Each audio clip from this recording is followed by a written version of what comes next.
There we are. I think we are live. Jason, how do you like them apples, huh? I love them apples. I got a number. Good morning, everybody. From that to Odysseus. That is Jason Anderson, the king of Newburyport, Massachusetts. And I am Matt Kimball, a peasant in Dripping Springs, Texas. And we are the More Insights and Strategy IT Talk podcast crew.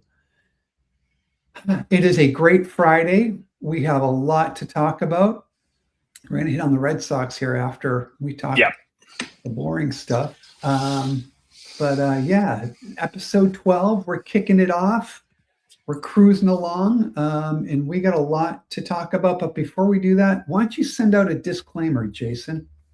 Sure. So this is the IT Talk podcast. It is not financial or investing advice for any of you to take in. We are not financial advisors and would not recommend you using us as advice for investment decisions. So don't do it or blame it on somebody else. The words were good. You need to go about 10 times faster to match those commercials we see on TV. Right. Pharmaceutical companies that tell you your head's going to fall off, potentially if you take medicine, but it's really good. Anyway, we talk all things podcasting. We're middle of summer. We have something that's a little bit more topical. I'm going to let you explain this. 2 men enter, 1 man leaves. This is getting a little creepy. Goes and gets a lot. What are you talking about? Mad Max references. And I got one. You know what? I've never seen Mad Max. Any of them? Neither. None of them. No. Not in the 80s. Not the current stuff. No, never. Oh, man. You're missing out. Current stuff. Yeah, it's fantastic. Oh, which is better, the original or? Hard choices. Hard choices. I couldn't tell. You know what? My favorite one is the Furiosa with Charlize Theron as my favorite of them all was when she was on her own. So it was not really Mad Max per se. It was Furiosa. Right. So she was badass. So that was good. And then the one that just came out was Furiosa as a child, which was also fantastic with Anya Taylor-Joy. So all those movies I love them. Yeah. So what I meant by this was that, so let's just start with the basics. So More Insights and Strategy now has a new thing called Field Notes, which are our favorite thing because we can publish even faster. So as things happen, we're putting out, it's basically a blog. And instead of it being kind of our more in-depth type of stuff where we go through an editorial process and all of the vetting, quite frankly, we're using some new tools to help us get things out quicker so people can stay topical and we can stay on top of the pulse, right? So you wrote one of these this week about Broadcom and some of their thoughts on how to govern and manage agents. And you reached out to me and said, hey, I'm writing this thing on agents. You do agents. This is, what do you think? And as I read it and reread it, I said, there's some areas where we may have some differences of opinion on this. Right on. And I said, why instead of us doing our normal Jason's topics, Matt's topics, let's focus on one topic and hash it out together. And then the idea of Mad Max sprung in my head, 2 men enter, 1 man leaves, which, by the way, was Beyond Thunderdome, which was the one with Tina Turner in it. Also not bad, but not probably the worst in the Mad Max saga, but still, as far as the movie goes, I thought she was in the first. That wasn't the first one? Yeah, she was in the 3rd of the first series. Okay. Beyond Thunderdome was the 3rd because it was Mad Max, the original, which wasn't even released initially in the United States, which was incredible. Was that Mel Then Gibson? That was Mel Gibson, but it was Australian, and then it came to America. Then there was The Road Warrior, which was the epic. Then we got to Beyond Thunderdome, which was, Tina We don't need another hero, Jason. That's right. So, but then I thought, 2 men enter, 1 man leaves. That sounds tough. We're old men. We're beat up. So probably whoever wins is just going to go get a coffee afterwards and forget about this whole thing happened. Hence the title. Now I've explained and put it all in the context for you all. Let's talk about this. Maybe why don't you start with a primer on the Field Note, which, by the way, is on our website. You should totally check it out. It's a good write-up. I don't have any We're going to be battling along the periphery and on philosophy today, not on facts. So Matt, why don't you just start with the primer of the Broadcom work you just completed? Yeah. So anybody who's been in IT, anybody who's been in DevOps, anybody who's been a developer in enterprise is familiar with the term platform engineering. It's been around for, is it a decade now? Yeah. Yep. But I mean, officially as a term and kind of a defined term, if you will. And it's served its purpose very well. Here's the premise of the piece, right? We're entering this world of AI and agentic AI and coding assistance and all of this stuff that's coming to the enterprise. And it's going to make smart people smarter, and it's going to make smart people more productive. It's also going to make some smart people developers, right? I would have called them programmers back in the day, not developers, but it doesn't make them engineers. So you have that happening in combination with this whole new set of infrastructure that's coming into the enterprise and in the cloud, AI infrastructure that has different types of silicon, different types of server, different types of storage, different types of networking, totally different infrastructure that's sitting out there. And not only do your established engineers who understand all of this not fully understand this new wave of infrastructure coming in, but they'll figure it out. But that new type of developer, if you will, right, as we call them, is totally clueless. So you've got to find a way to manage and govern the way applications are being built, deployed, governed in a way that is not stifling to that new persona, but in a way that protects the enterprise as well. And that's kind of the premise behind Platform Engineering 2.0. And VMware gave me a briefing on it. VMware by Broadcom, sorry, I said that wrong. Gave me a briefing on it last week. And I'm like, this is really interesting because it's something I talk about with IT a lot. And it's a enterprise IT. And it is that challenge of all this new stuff is coming into the data center and we don't know how to manage it appropriately. And this kind of broadens the scope of platform engineering, if you will. I guess you could say broadens, right? Brings in composable as a construct, brings in more FinOps and certainly more governance into the equation. And really, the punchline on it is, if you're an enterprise IT CIO or an IT leader, you got to think about things differently. And before you start going out and buying the latest Rubin GPUs or MI455s and Helios and all this AI infrastructure, stop, align your thinking, look at your organization, look at your culture, and understand that these things have to align properly. Your culture has to, and your operations have to align to your infrastructure if that infrastructure is going to deliver the best value to you as a company. That's the premise of it. And I'll let you tell me why I'm wrong.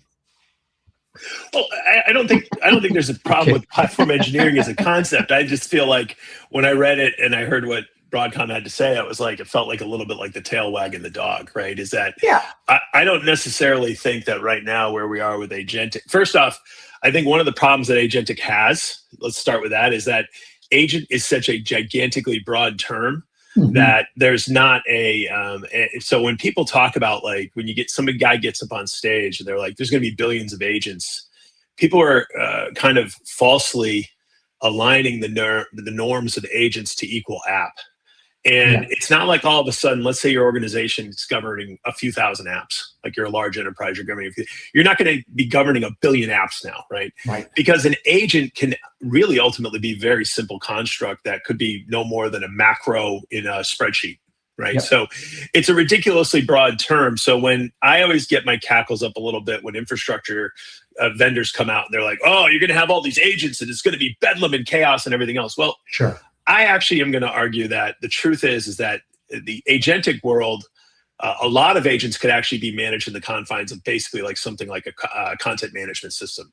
So when I hear these solutions, I go, wow, this seems very expensive and overblown for the majority of the agents out there. That said, there will be agentic applications that will be just as mission critical as any deterministic system in your operation. Yeah. And that's what platform engineering is for. So I think, absolutely. Yeah, I agree. Like I said, conceptually, I'm not like, oh God, Matt totally blew this or Broadcom's way off base, but it was like, oh, it feels like a little gross oversimplification. And to me, I'm like I said, I've even gotten in fights with folks like from GitHub where I'm like, do you really need GitHub to even manage all your agents? Like you could get away with like basically like a doc. You could do something like that with Box or even something like, you know, Dropbox or whatever, right? Because it's like, you don't necessarily need all this stuff. That's one thing. The other thing is that one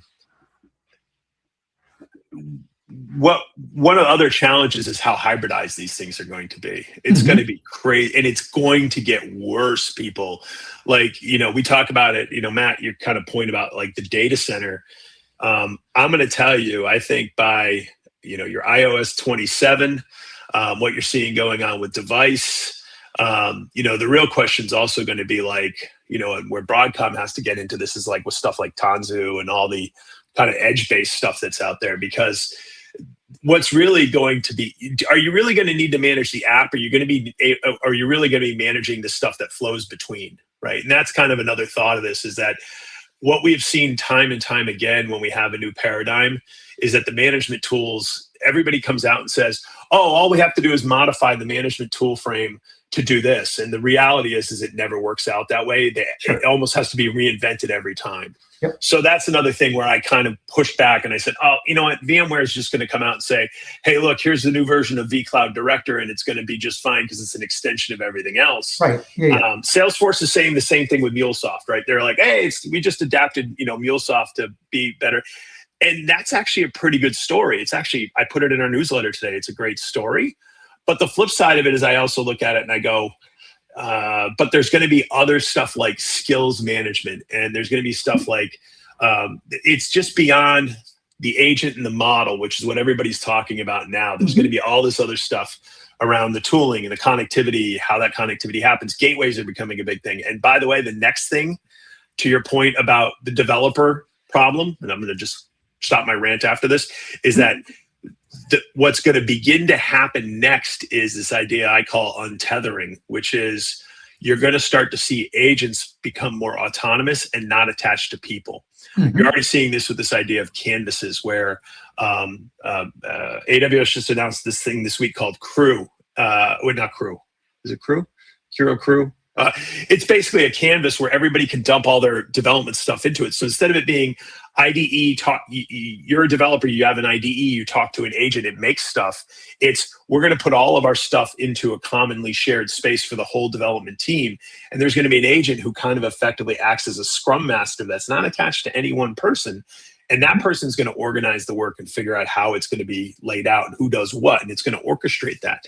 So you're starting to see this new construct, these new constructs come around. And like I said, the tail wagging the dog thing is real, because I got to guarantee you that's not going to be in platform engineering 2.0. It'll be in 2.5 or 2.7 or something like that, because the software is just moving too fast. So I agree. I agree. The speed of software is a big thing.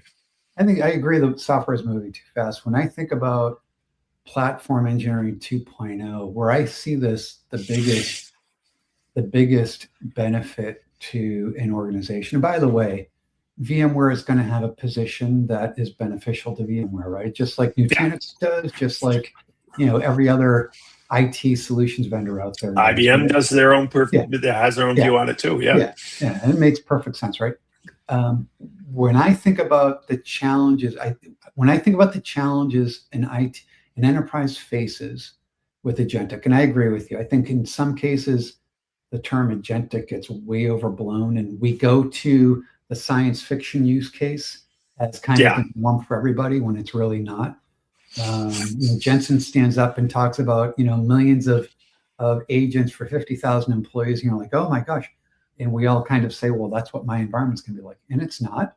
And you're right about even the types of agents and their association with human workflows versus the autonomous agent. But when I think about kind of the challenges I'm going to have as an IT leader, right? There's a cultural thing, right? Oh yeah. You need to throw operations into culture, because culture is going to inform how you, in organization, is going to inform how you operate. There's an infrastructure challenge, and then there's a kind of software challenge, if you will, right? I'm looking at platform engineering as really addressing 2.0 is really the first two. Really, it's one. It's the biggest benefit is how that infrastructure gets used efficiently. That's the biggest benefit I see. If you when this spec, or this I hate to call it a spec, but when this concept is fully kind of codified, if you embrace this as an IT organization, the biggest benefit I see is when you have different types of silicon, different types of servers, and you get all different types of AI that's being built. Creating videos is different than a coding assistant. That's different than drug discovery.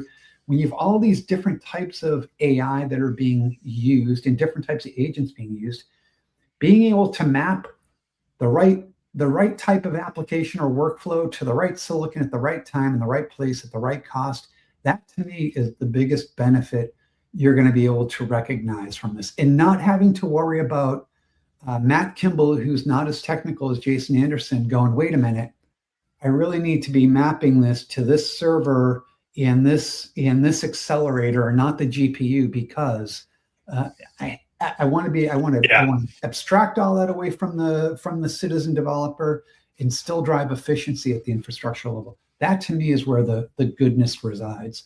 Everything else is interesting, and I don't know that that's really a VMware play, right, or any other play, but it's certainly a requirement inside of the enterprise IT org. Yeah, and I think that's right, because there's an element to this of just the further down the stack you can push the cost engineering, the better off you'll probably be. I agree with that wholeheartedly, and I think that's also going to be a function of what we're seeing in the model space. And I think that's also part of this discussion, to your point, is that the reason the discussion on the developer side is so focused when it comes to cost is so focused on the model and the tokens is because, first off, the models are still relatively immature. And they have very different capabilities. So therefore there's, a wide strata of costs for the job, and it's very hard to figure out what to do. I mean, I use stuff every day, and I don't necessarily know what the right model to point it at is to save the most money. Right. But so there's that part of it, but there's also this underlying part of it, which is sovereignty, right? Which is you're starting to see a lot of, I'm going to call it these data points, like stars in the sky, that are ultimately going to form a constellation called sovereignty, where people are going to go, wait a second, Satya Nadella with the whole thing about the reverse paradox, and basically saying we're getting double charged, right? You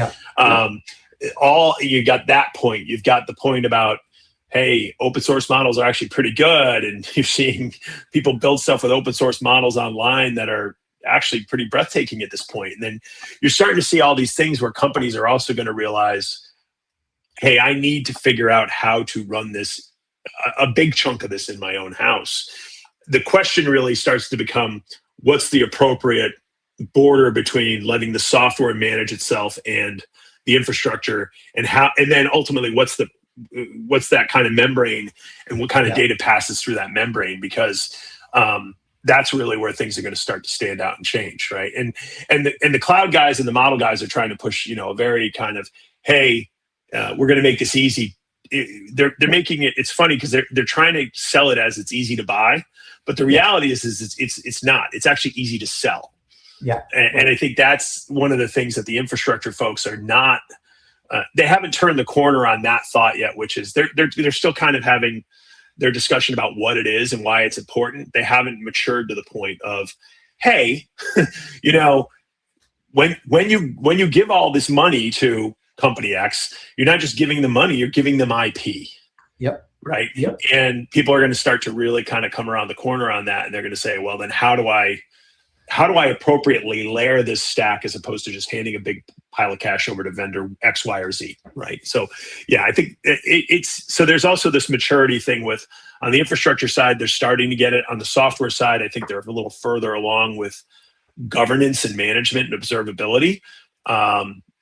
And what I don't want to lose is I don't want the infrastructure guys to show up and be like, software stuff, right? Which, as a veteran of the hardware space, we've seen that happen before. Yeah.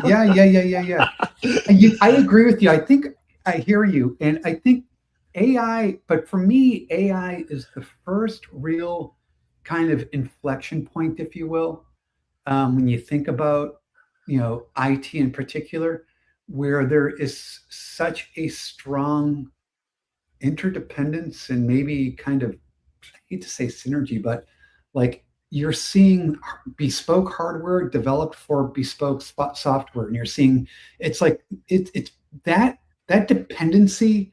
Hey, look, you know what? If I'm HPE, I can build you a 4-way server and say that's the best database server there ever was, right? That's how it used to be sold 20 years ago.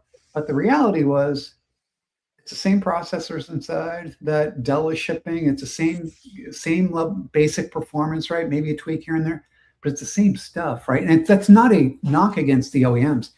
AI is getting to the point where you're seeing very specific silicon being developed in very specific and deployed in very specific form factors for very specific deployment models and use cases and workloads. This is to what you're saying, I agree. The hardware guys were always like, oh, stupid software. It's no big deal. AI is, I know we always say it, but AI really is, we mean it this time. It's different. Yeah. I mean, to your point, I mean, I think that's the point about it being an inflection, a different type of inflection is interesting, because so many people broad brush this as saying, well, AI is just the latest thing. And, we went through this 15 years ago with cloud, and it's like, no, the fundamental unlock with cloud was containerization, such that everything was completely abstracted and you could dump anything anywhere, right? Yep. But even now, what you're seeing, you go look at the specs of your cloud provider. If you're an IT guy, go talk to the guy who's paying the check to Microsoft, Azure, Google, Oracle, whoever. It doesn't matter. They're all the same. We just saw a thing where it was a Chinese cloud. I read an article about a Chinese cloud that basically shipped a new general purpose Intel processor on their Chinese cloud, completely legal. Don't worry about it, any of the tariffs or anything like that. It was totally legit. But they basically said, we've got a memory optimized form factor. We've got a compute optimized form factor. The only difference was the ratio of cores to memory. Yep. That was it. So it's like, this is memory optimized, this is compute optimized. You can't do that with an AI workload. That's right. Right. You can do that with a general purpose. Hey, here's the latest Cascade Rapids or whatever. I'm sorry, I'm not up to date on my Intel roadmap. Sorry, Intel. But yeah, you just made my head hurt.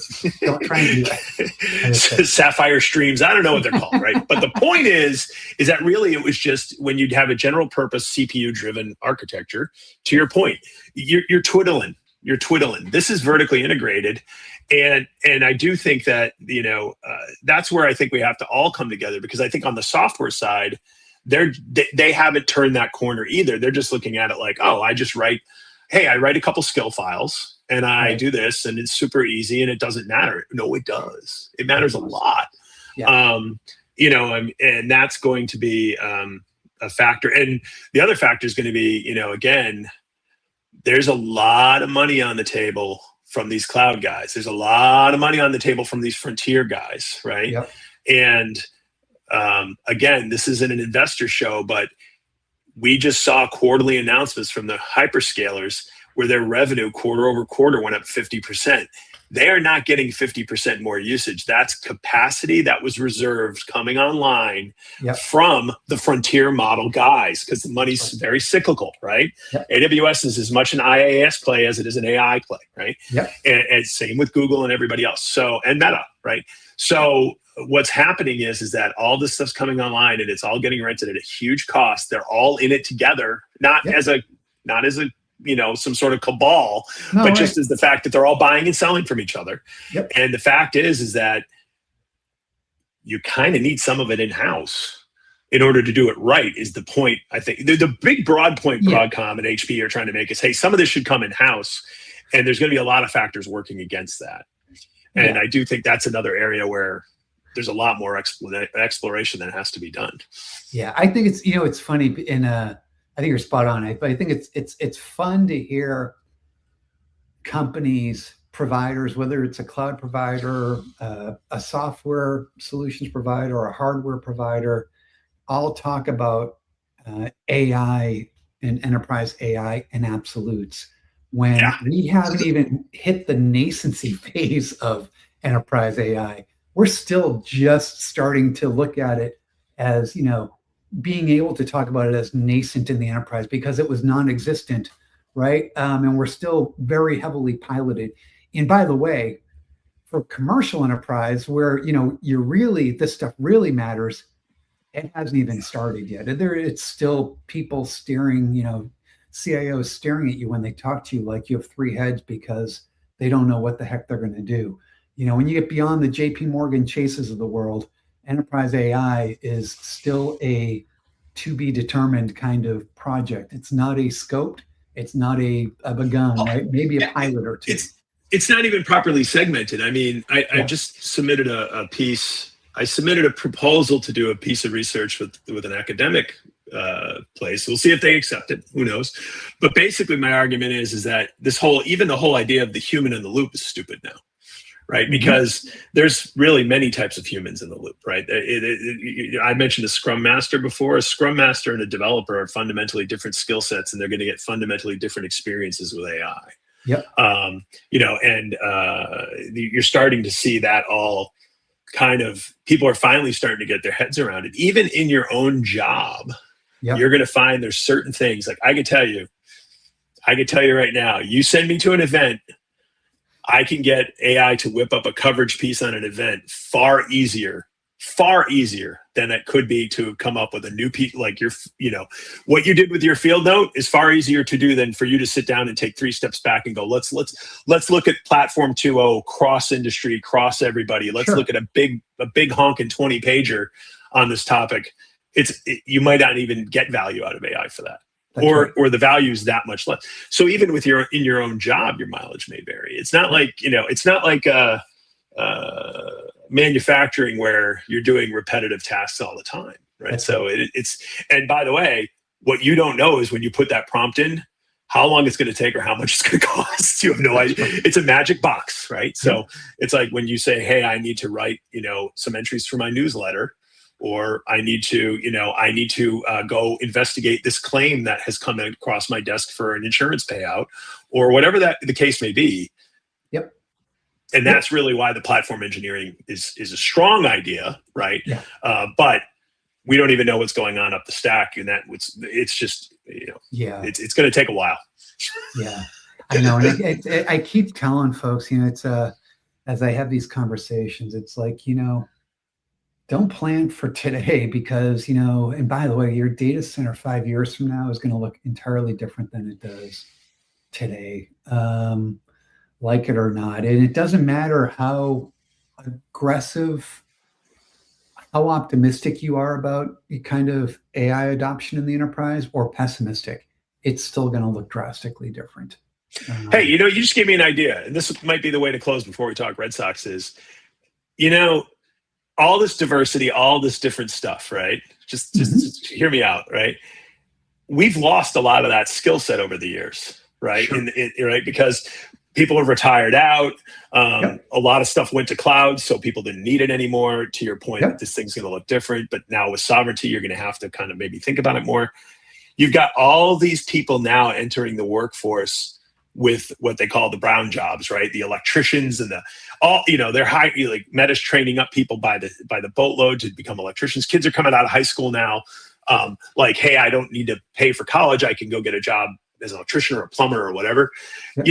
Back in the old days, that was a path into the data center, was to have a manual job, right? Sure. I knew tons of electricians who became the great networking guys over the years. And so everybody's talking about the software development angle of this as to how hard it is for somebody who comes out of college to get a software development job. And unless you're in California, in Silicon Valley, it's true, right? It's hard to find a software development job in New York or here in Boston or whatever. Yep. But, but the point, because of AI, but the larger point is you can still get into technology. It just may not be through the same door. That's the thought for the weekend. So I'm gonna counter this. I'm gonna give you, well, not counter. I'm gonna maybe strengthen this. By the way, one of my best, I would argue, maybe my best childhood friend, Stephen Buckley. I've known him since I was 4 years old. Took that route, electrician into networking guy at Boston College. But to your point, I have a son that just graduated university. He went to go work for a company called TAC Broadband, and they lay fiber. That's what they do. And he's a project manager for them. And the person who interviewed him was like, look, I can't find young, bright kids coming in because everybody has that mindset of, I want to go be the next AI engineer. But he comes in and he's like, if you can use AI to help run this business better, you're going to be, orders of magnitude ahead of everybody else. And by the way, it's an alternative path into, that field that everybody wants to get into. I think you're spot on with that. And I don't think enough young people look at the world that way.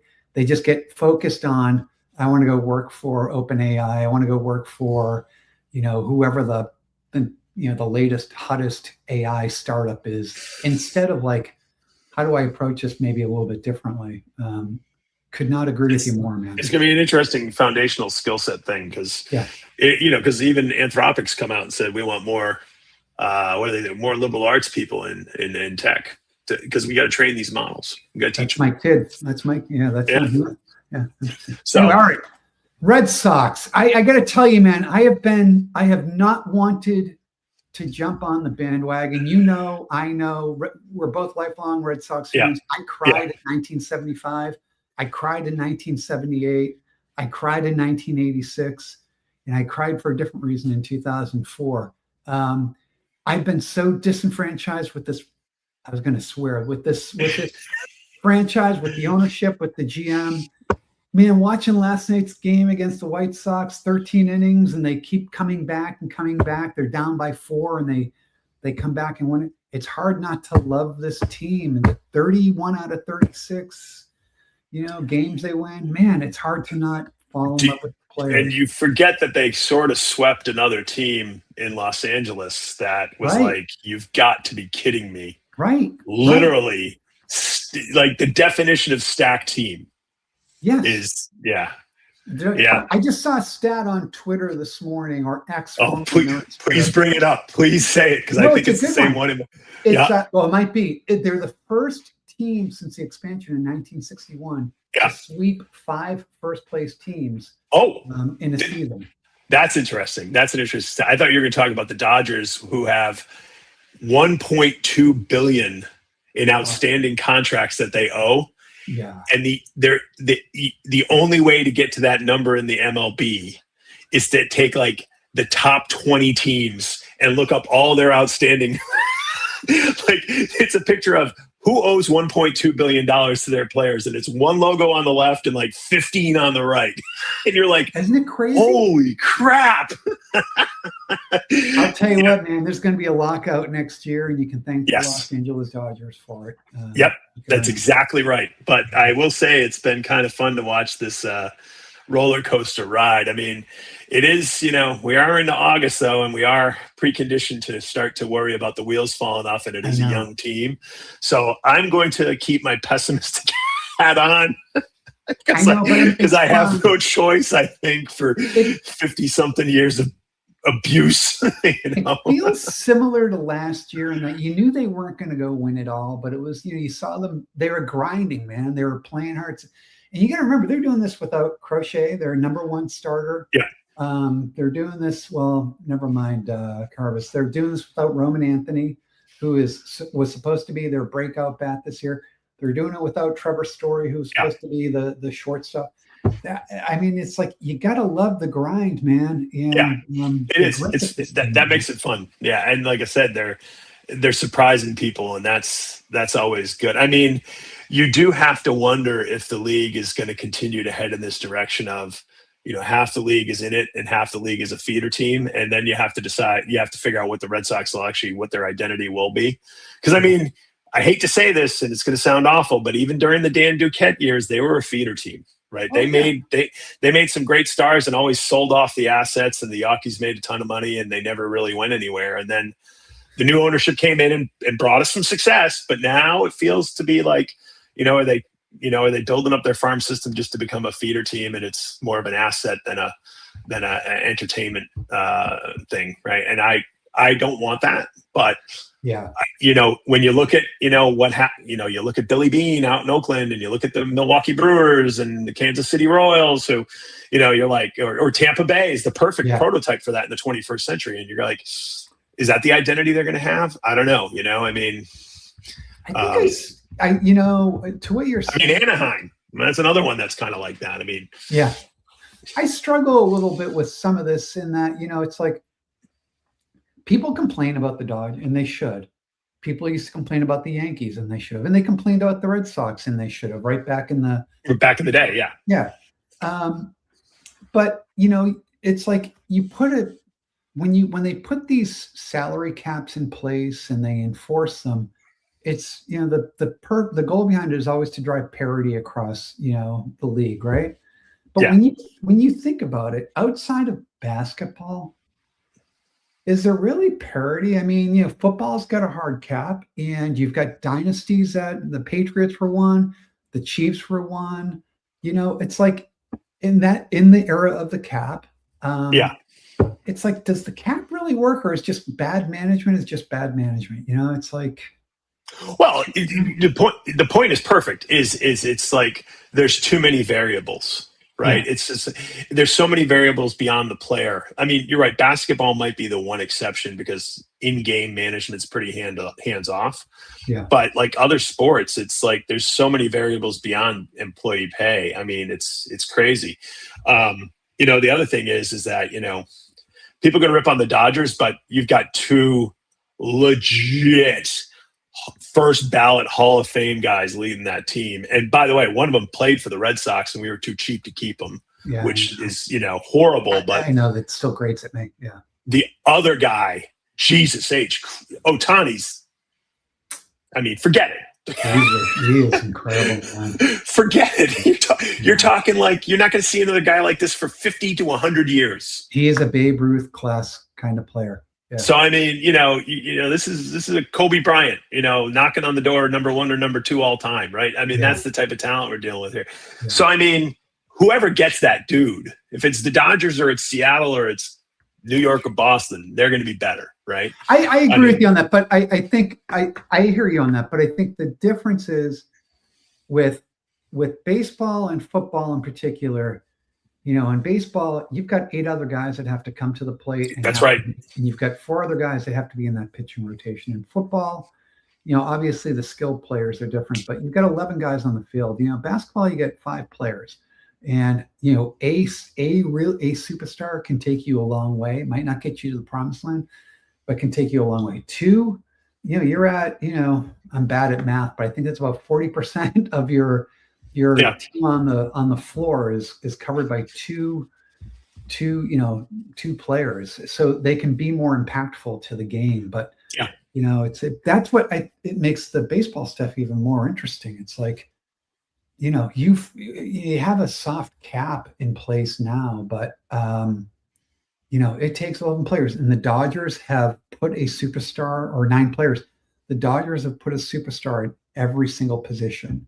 That's why they're at $1 billion in obligations, right? Which is funny because it's not a baseball town either. Like, it's not like it's not like some of the, New York, some of these Boston. towns. Those are Boston, New York. I'll say Boston, New York because I'm a Boston fan. Those are the 2 biggest baseball towns, I think. Dodgers, it's a fancy pass, or a fancy pass, a passing fancy for them, right? Anyway. It's like I said, unfortunately, I actually think that's the tenor up here in general is everybody's like, you know what? It's been fun, good for the kids, but at some point the wheel's still going to come off this bus. And by the way, nobody's going to be mad. It's not like, it's not like when we had up here, we had basketball is going to be the most interesting case point this year. It's not like when we had Brady, and if Brady didn't go make a hunt for the division championship, you're like, it's a disappointment. I don't think anybody's looking at the Red Sox right now like that. It's like, if you make the pennant, you do okay in the first round, that's a win. And people, so I think expectations now are properly set in this town. So I think the vibe is still like, everybody's kind of like, now that they have the right expectations, they're like, well, the wheels can come off the bus at any moment. We'll see what happens.